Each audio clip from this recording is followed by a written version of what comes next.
Boa tarde, meus amigos. Estamos aqui de volta com este programa que é composto quase que inteiramente de notícias censuradas.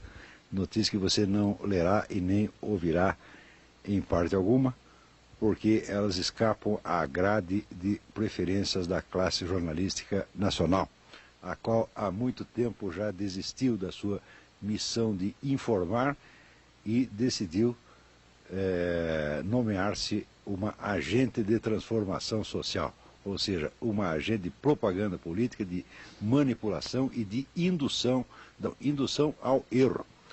Eu digo a classe jornalística porque a gente não observa isso somente num jornal, ou em dois, ou em três, ou num canal de televisão, mas é uma coisa uniforme em todo o país. Num dos próximos programas, talvez, gente, se der tempo, semana passada já prometi falar disso, não deu tempo, eu vou mostrar um caso aqui para vocês que se refere a esses 3 livros.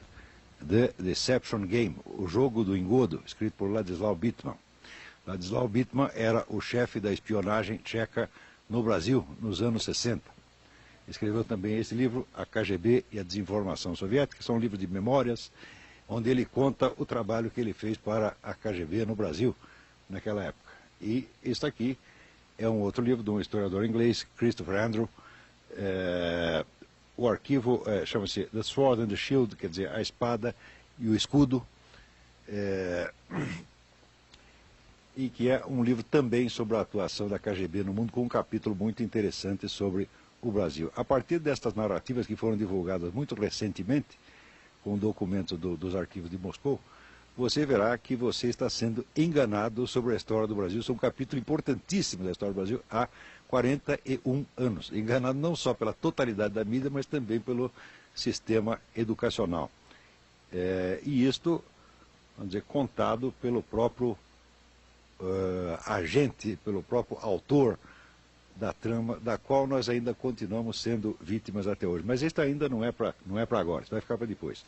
Vamos começar aqui respondendo a pergunta do Eridelso, de Sítio Cercado, que me mandou essa pergunta já no programa anterior, não houve tempo de responder. Diz ele: se o Estado está solicitando que o cidadão se desarme, o certo não seria que ele fornecesse ao cidadão uma polícia preparada, capaz de proteger? Mas é claro, Eridelso, você tem toda a razão, mas acontece que se eles não fazem isso, se as próprias autoridades confessam que não têm a condição de lhe dar a proteção devida e, ao mesmo tempo, o proíbem de se defender a si próprio, eles o estão matando. Eles estão promovendo o seu homicídio. Você vê que depois do desarmamento, houve aqui, só no estado do Paraná, um aumento de 414% dos crimes de sequestro. Tá certo? Então, o mínimo que se tem que dizer desta lei é que é uma lei criminosa. Tá certo? Eu, às vezes, quando você vê uma coisa tão desastrosa desse tipo, você chega a duvidar de se é possível isso ter sido devido à burrice, devido ao erro, ou se houve efetivamente uma má intenção de produzir artificialmente no país uma crise social.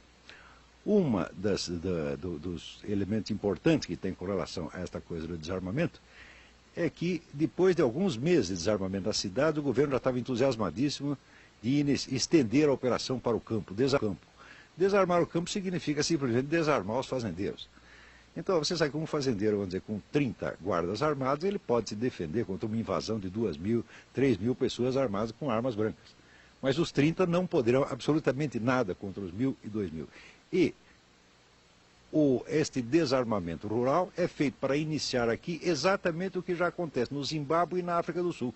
Então, as fazendas serão invadidas uma a uma, os fazendeiros serão trucidados e ainda serão chamados de criminosos, pelo simples fato de que, vamos dizer, se dedicaram à atividade rural, prosperaram e produzem comida para esse país.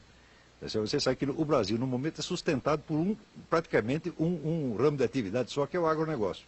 Ao mesmo tempo, o governo, através do presidente do INCRA, diz que o agronegócio é o inimigo do Brasil. Quer dizer, o agronegócio, ele produz, ele cria empregos, ele paga todas as nossas dívidas e este é o nosso inimigo. Então, a ideia é acabar com ele. Bom, daí comeremos o quê? Seria a mesma coisa de perguntar, no caso da Venezuela, agora, esse seu Chaves encampa a maior fazenda produtora de carne de um país que é exportador de carne, tá certo? A fazenda altamente produtiva, a mais altamente produtiva que tem na Venezuela, ele vai lá, toma a fazenda do proprietário, então daqui 3, 4 meses começa a faltar carne. Né? Daí eles vão dizer que a culpa é dos americanos. Né? E nós estamos passando por um processo idêntico.